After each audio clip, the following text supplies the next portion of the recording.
फसलों को खाद नहीं मिल रही है। डीएपी इसलिए नहीं मिल रही है कि उसमें पीडीए शब्द है। डीएपी पीडीए शब्द है और पीडीए लोग ही बड़े पैमाने पे खेती कर रहे हैं। पिछले 3-4 दिनों से उत्तर प्रदेश की राजनीति में भूचाल मचा हुआ है। दरअसल मामला उस समय का है जब उत्तर प्रदेश का चुनाव भारतीय जनता पार्टी ने जीता। भारतीय जनता पार्टी के चुनाव जीतने के बाद जो मुख्यमंत्री आवास था उसको खाली करवाया गया और मुख्यमंत्री आवास खाली करवाने के बाद एक मामला यह सामने आया कि उसमें से टोटियां गायब हैं और उसके बाद से उसके आरोप अखिलेश यादव जी पर लगे। अखिलेश यादव जी को कुछ लोगों ने टोटी चोर तक कहा। मामला लगातार तूल पकड़ता जा रहा, उसके बाद कई सारी बातें हुई और मामला धीरे धीरे शांत भी हो गया। लेकिन अभी हाल ही में भारतीय जनता पार्टी की बलिया के बांसडीह से विधायक केतकी सिंह ने एक बार फिर से उस मामले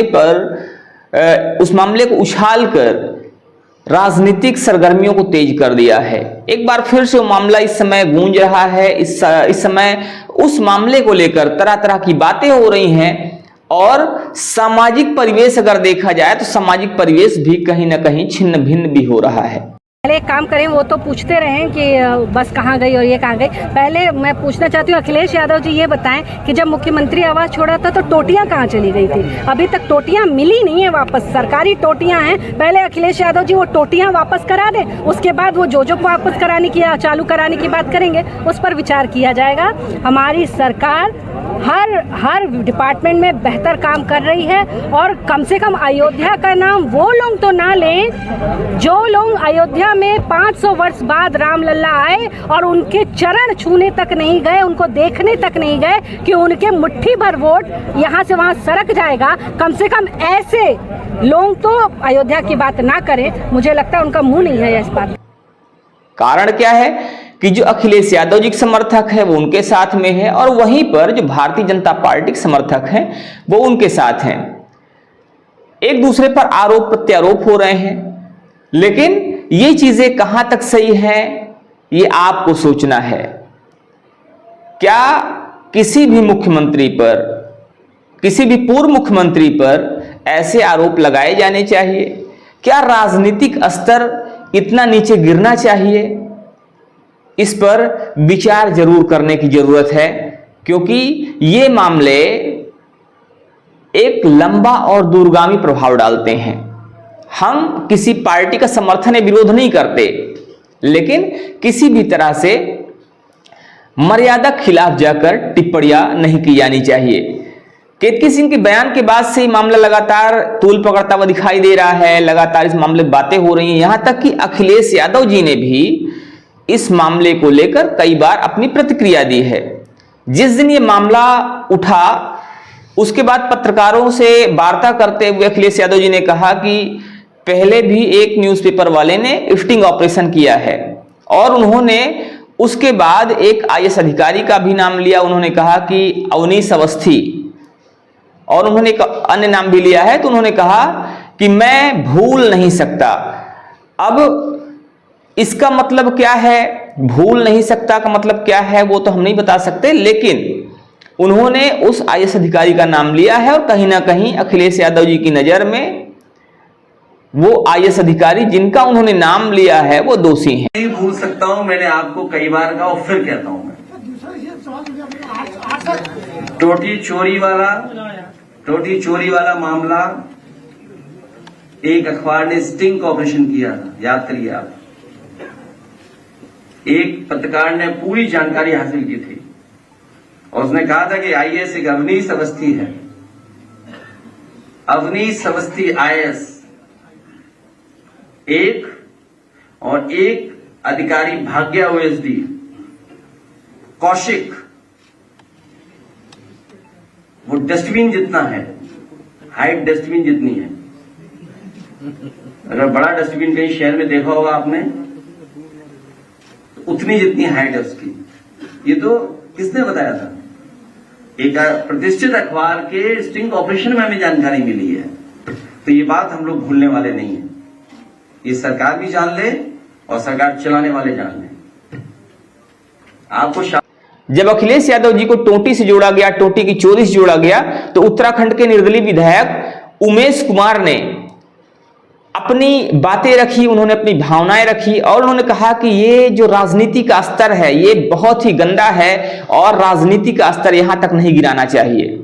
अगर राजनीति इतने निचले स्तर तक गिर जाएगी तो सोचो समाज की स्थिति क्या होगी, समाज में क्या होगा। उन्होंने कहा कि सोचिए, अगर अखिलेश यादव जी के बच्चे बाहर पढ़ रहे होंगे, जिस स्कूल कॉलेज में पढ़ रहे होंगे और वहां उनके कुछ विरोधी विपक्षी भी होंगे जिनकी उनसे नहीं बनती होगी, तो वो क्या कह के चिढ़ाएंगे? वो कहेंगे टोटी चोर का बेटा। और सोचिए उस समय क्या स्थितियां होती होंगी, कैसा महसूस होता होगा उन बच्चों को जिनके पिता के विषय में ऐसा कहा जा रहा है। पूर्व मुख्यमंत्री श्री अखिलेश यादव जी ने एक प्रेस कॉन्फ्रेंस की। उन्होंने टोटी चोर कहने पर अपने मन की पीड़ा को व्यक्त किया। मैं एक बात कहना चाहता हूं कि राजनीति में कुछ मर्यादाएं, कुछ सीमाएं जरूर होनी चाहिए।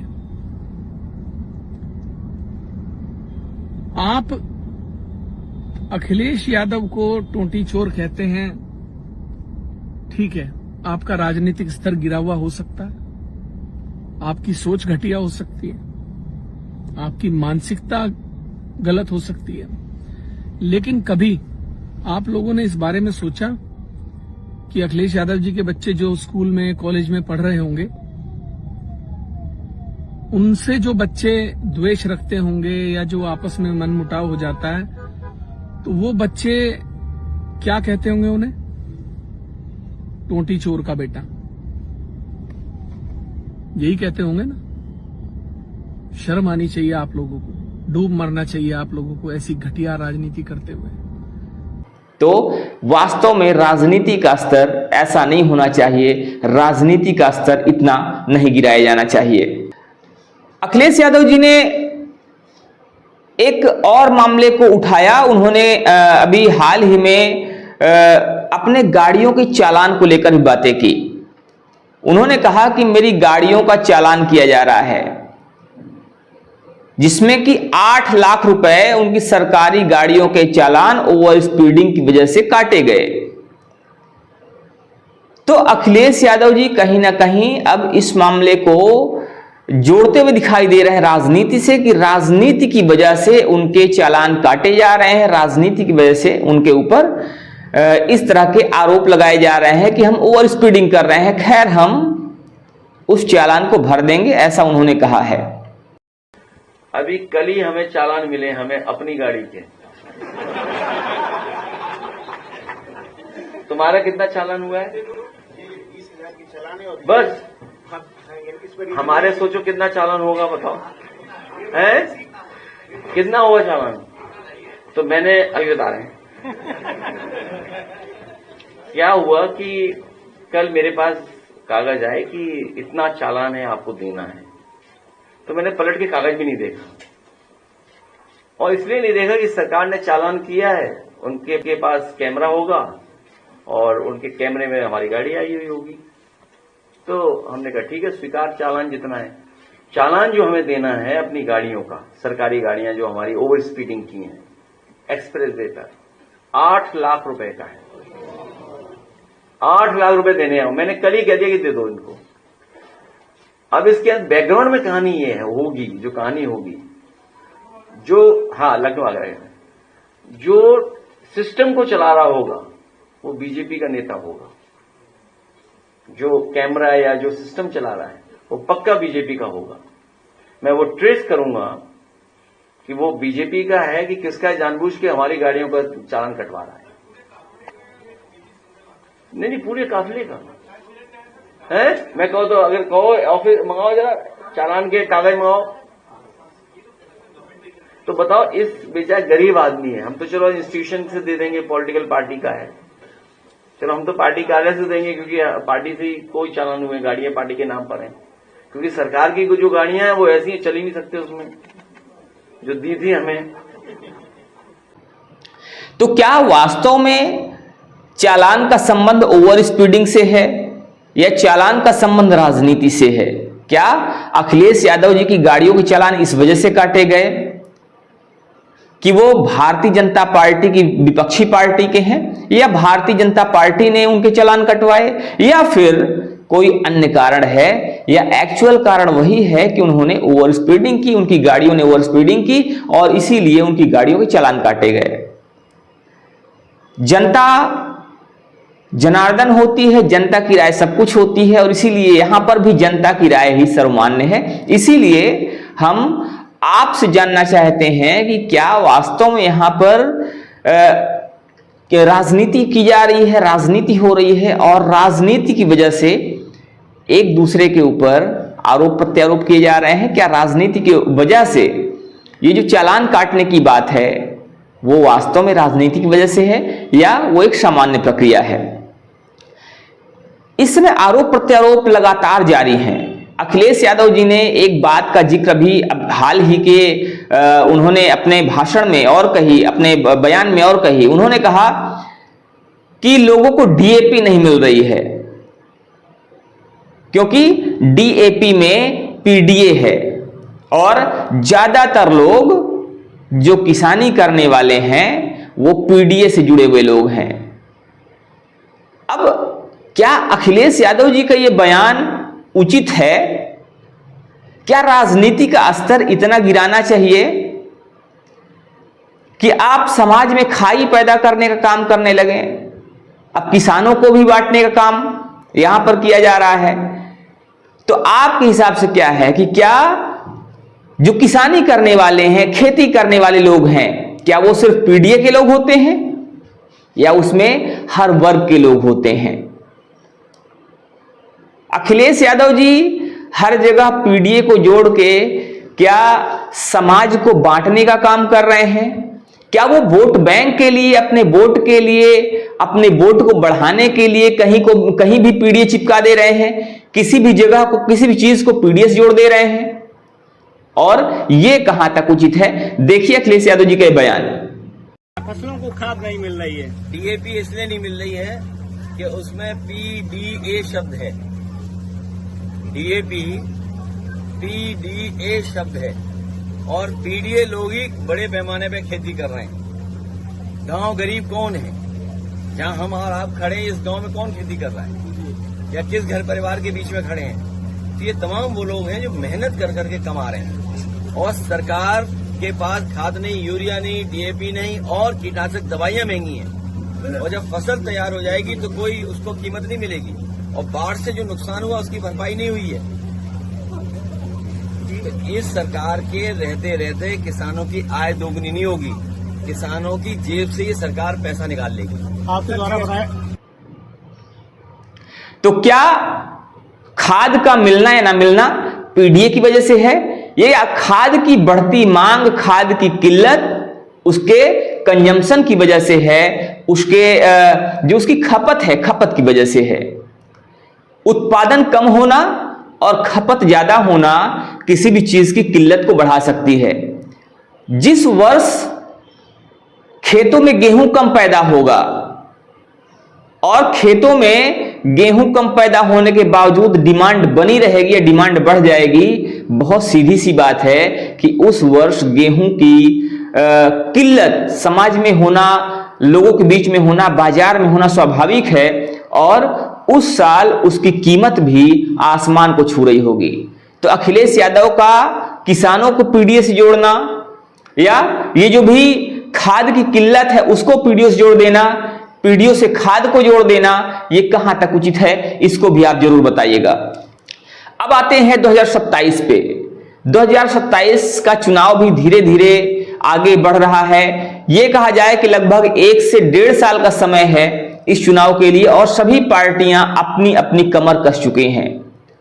कोशिश है कि इस चुनाव को बेहतर से बेहतर किया जाए और इस बार अखिलेश यादव जी भी कोशिश कर रहे हैं कि पीडीए को अपने पाले में करके इस चुनाव को फतह किया जाए और इसीलिए वो लगातार पीडीए की बातें कर रहे हैं। हर समाज से, हर मंच से, जहां भी वो जाते हैं, पीडीए के समाज से जुड़े हुए लोगों से जाते हैं उनके पास, तो पीडीए की बात करते, पीडीए का नारा बुलंद करते हैं। लेकिन कई बार पीडीए का नारा बुलंद करते हुए वो ये भूल जाते हैं कि कहां पर पीडीए को जोड़ना है और कहां पर नहीं जोड़ना है। जब आप एक मुख्यमंत्री बनने की राह पर हैं, जब आप एक मुख्यमंत्री बनने की कोशिश कर रहे हैं, तो आप सिर्फ किसी एक विशेष समाज के मुख्यमंत्री नहीं बनने जा रहे हैं, बल्कि आप पूरे प्रदेश के मुख्यमंत्री बनने जा रहे हैं। और जब आप प्रदेश के मुख्यमंत्री बनने जा रहे हैं तो आपको इस बात का ध्यान रखना चाहिए कि प्रदेश में किसी जाति विशेष के लोग नहीं है, एक जात के लोग नहीं है, सिर्फ पीडीए के लोग नहीं है, वहां पर अन्य जातियों के लोग भी हैं जिन्हें सवर्ण कहा जाता है। और सवर्णों की गलती यह नहीं है कि आप पीडीए समाज से आते हैं इसीलिए आप सिर्फ पीडीए की बात करेंगे। आपको इस बात का ध्यान रखना चाहिए, या तो आप ये कहिए कि हम पीडीए के मुख्यमंत्री बनेंगे, और या तो फिर आप पूरे समाज की बात कीजिए। हर चीज को पीडीए से जोड़ना हमें लगता है कि बिल्कुल भी उचित नहीं है। ना हम किसी समाज विशेष की बात कर रहे हैं, ना हम किसी पार्टी के प्रवक्ता हैं, ना हम किसी पार्टी की बात कर रहे हैं, और ना तो हमें लगता है कि उचित है कि कोई भी व्यक्ति जो इतने बड़े पद पे बैठने जा रहा हो वो समाज की ऐसी बात करके, समाज में ऐसी बात करके समाज को बांटने की कोशिश करे। 2027 के चुनाव को लेकर लगातार बातें हो रही हैं, लगातार बातें सामने आ रही हैं। अखिलेश यादव जी से भी जब पूछा गया कि 2027 को लेकर आपका क्या कहना है, क्या तैयारियां हैं, तो उन्होंने कहा कि सर्वे हो चुका है और वही होगा जो आपके मन में है। और फिर उन्होंने पत्रकार सवाल पूछा कि आपके मन में क्या है, तो पत्रकार जवाब देता है कि बदलाव होने वाला है। सर, आने वाले 2027 के लिए क्या आप लोग कोई तैयारी? हमारा सर्वे हो चुका है, जो आपके दिल कह रहा है ना वही सर्वे हमारा।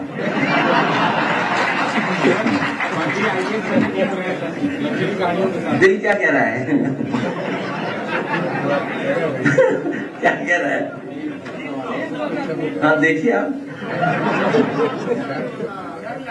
तो कहीं ना कहीं अखिलेश यादव जी भी अब कोशिश में है कि 2027 के चुनाव को लेकर एक बार फिर से कमर कसी जाए और बदलाव किया जाए, क्योंकि 2024 के चुनाव में जिस तरह से बदलाव दिखाई दिया है उससे जो भी विपक्षी पार्टियां हैं, जो भी महागठबंधन की पार्टियां हैं, उनके हौसले बढ़े हुए हैं और उनको लगता है कि अगर कोशिश बेहतर की जाए तो परिणाम भी उल्टे आ सकते हैं, यानी कि भाजपा की जो बातें हैं, भाजपा के जो दावे हैं, उससे उलट परिणाम भी आ सकते हैं। तो इन सारे मुद्दों को लेकर आप अपनी राय जरूर दीजिएगा। बने रहिए हमारे साथ खबरों के अपडेट के लिए और देखते रहिए आपका अपना चैनल अखंड भारत बुलेटिन। जय हिंद, जय भारत।